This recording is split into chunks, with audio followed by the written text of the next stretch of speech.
What is it like to dine at a 3 Michelin star restaurant? What does flawless execution, perfection, and gold standard service look like? Beyond the meal itself, how do these restaurants go above and beyond to create an experience that is unforgettable? And of course, the question on all of our minds, is it actually worth the price? For the next 24 hours, I am not only dining here, but I am staying here overnight, having breakfast, lunch, and dinner twice, meeting the chef and visiting the farm to show you what it's like to dine and stay at a 3 Michelin star restaurant.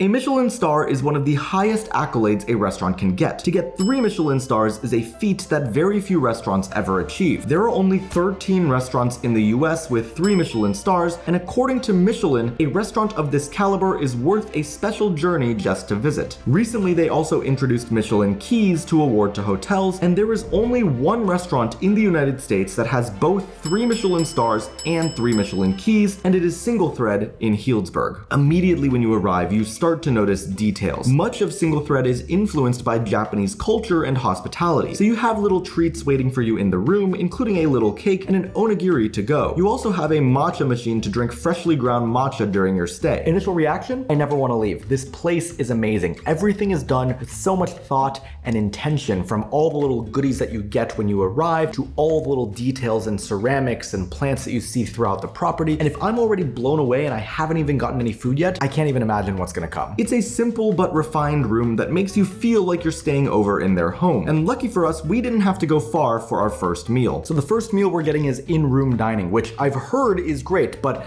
I really don't know what to expect from in-room dining at a 3 Michelin star restaurant. So I guess we'll just find out. I've never had 3 Michelin star in-room dining food before, but this was easily the best meal I've had in a hotel room ever. I'm pretty sure they just said that there's 4 courses for my in-room dining dinner. I was not expecting that, but I'm excited. It is a 4-course meal that they bring in one by one, starting with this beautiful arrangement of starting little bites, or hasun in Japanese kaiseki. Things like a bluefin tuna tartare, pickled saba with grated ginger and yuzu kosho, and a kampachi collar with a tare made from its bones. All of these bites are supposed to show different flavors and ingredients without being super heavy. Next up, we had probably the cutest course of the night. This is the sashimi course for tonight in a mandarin cup. So it's going to be diced up. It is shima aji, also known as striped jack. You'll find some mandarin segments in there, as well as some daikon that has been simmered and diced with tozazu jelly, which is a vinegar-based jelly that brings some nice acidity, as well as some fresh wasabi. Sashimi in a mandarin cup. What could be better? Flavors are so well balanced. You get the freshness of the fish, you get the tanginess of the vinegar, a little bit of sweetness and citrus from the fruit. And the presentation is gorgeous. I genuinely can't believe that I'm having a 4-course meal in my room.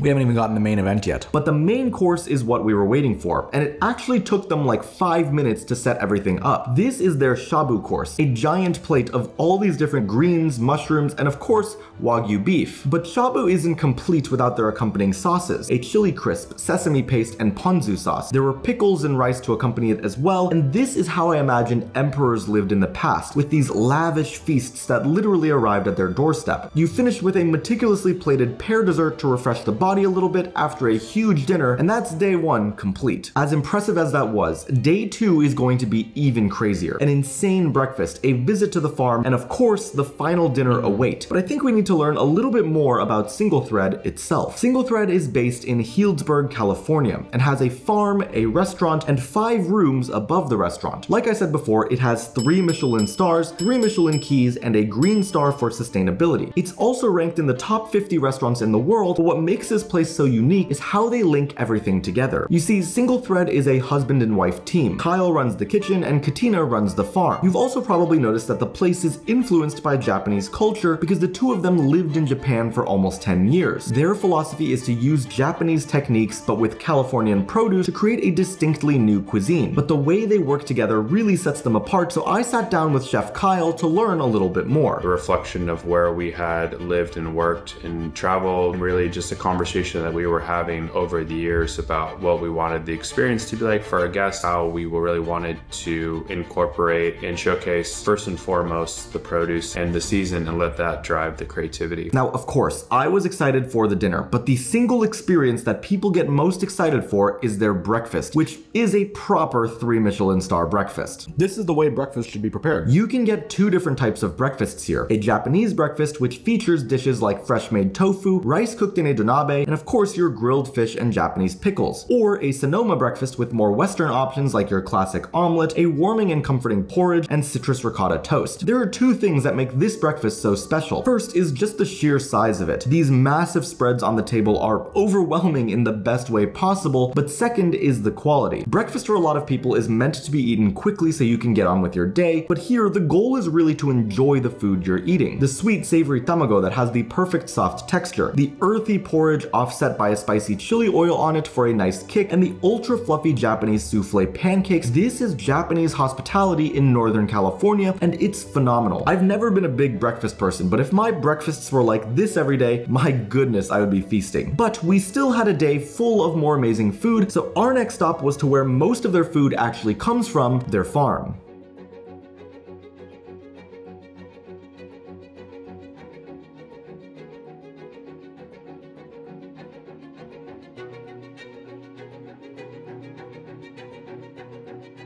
This is SingleThread Farms. It's run by Katina, and this is really where the cooking starts. They grow most of their produce on this very farm, and it's the reason why their menu is so seasonal. So the farm and the landscape are really going through a lot of transformations right now, and we're at the intersection still of some cool weather crops and a lot of beautiful warm weather crops that are coming in. Okay, so quick note. I actually had to come back to the farm a few months after I visited because when I was up there, the farm was flooded. So if you see tomatoes and strawberries on the farm, but you see winter root vegetables in the menu, that's why.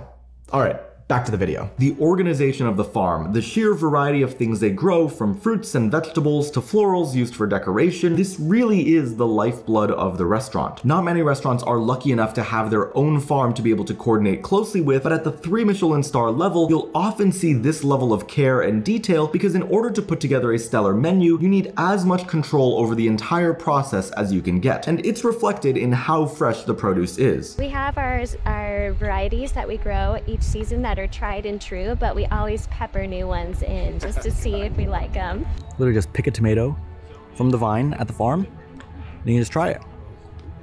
So sweet, so delicious, that's incredible. Oh. But we weren't just at the farm to visit, we also got a posy making workshop from Katina herself. Actually, I'm gonna put, I think, one of the green drops in the back. And there's no wrong way to do this.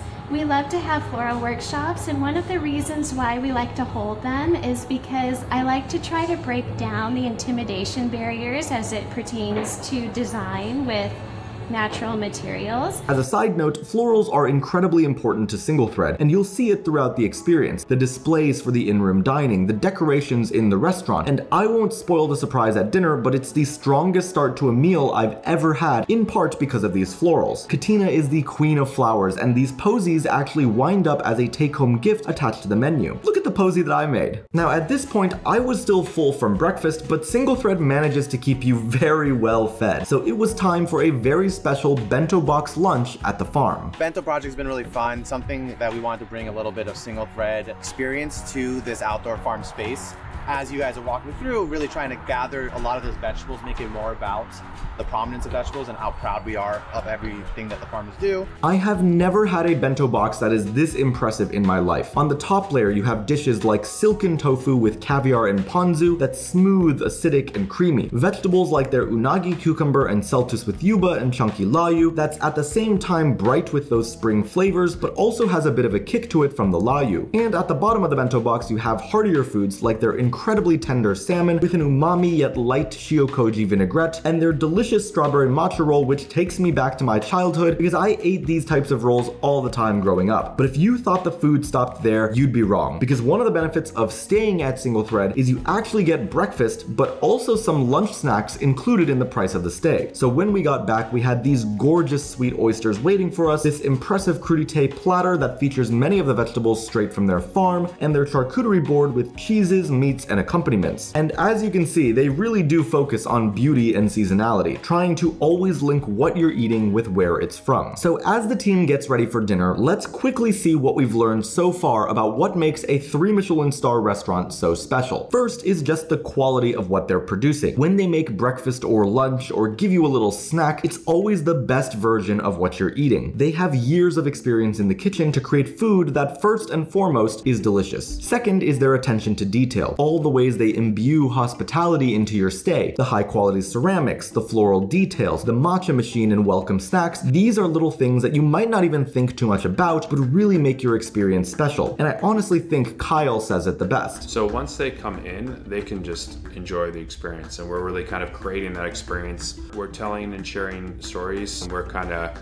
moving with that. So we don't have just like one script that we're following. We're there to create the experience that that guest wants to have, and we're there to take care of them like we're in our home. And that's why our kitchen is completely open, the service is completely open, guests can walk in and out, come in, ask questions. Third is the amount of effort they put in to create the best food possible. They run their own farm where they get most of their produce. They work with the best local vendors for anything they can't grow themselves, and all of this translates to higher quality food that's going into your mouth. And lastly is the story and cohesion. Everything works together and you can tell that there was thought behind it. They're called SingleThread because there is a single thread running from the farm to the restaurant to the hotel. They truly embrace the Japanese culture and style while giving it their own Northern Californian spin to make it unique. And all of these things come together to create what is a 3 Michelin star experience. But we can't really have a final verdict without actually having the dinner, so without further ado, I think it's the moment we've all been waiting for. Dinner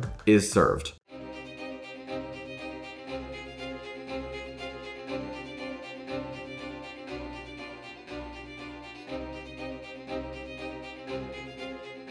Like I mentioned before, this is one of the most impressive starts to a dinner I've ever had, because when you arrive at the table, you have this grandiose display waiting for you with around 10 different starting bites. This opening dish is something that we really evolved from the very beginning. In Japanese, the hospitality is called omotenashi, which is kind of a sense of anticipating your guests' needs before they even realize, and taking care of people, really what those needs are individually, caring for a guest individually. The tablescapes are made by Katina and her team and are meant to reflect the season that we're in, and the starting bites do the same. It's their way of introducing what's in season, like this sorrel and whelk or sea snail that's a bit chewy in texture and citrusy in flavor, or this roll with rice in the center, kampachi, and pickled kohlrabi that's super well balanced. You get different types of seafood like their chawanmushi with Hokkaido uni and scallop dashi, their Ora King salmon smoked in a donabe, and their shima aji with a bright ginger and salty nori puree. This collection of dishes could be an entire menu on its own, but the starting surprises didn't finish there. This first course starts with 10 small bites that are like kind of cold to room temperature. We sort of time it as they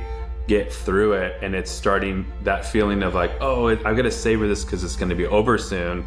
We arrive with 3 more warm dishes to sort of like add to that. So we started off with like 10 bites already prepared for us at the table, and then as I'm eating the 10 bites, another 3 dishes come in. This is the most impressive start to a meal I've ever seen in my life. It's gorgeous, it's delicious, it's overwhelming, but all in the best way possible.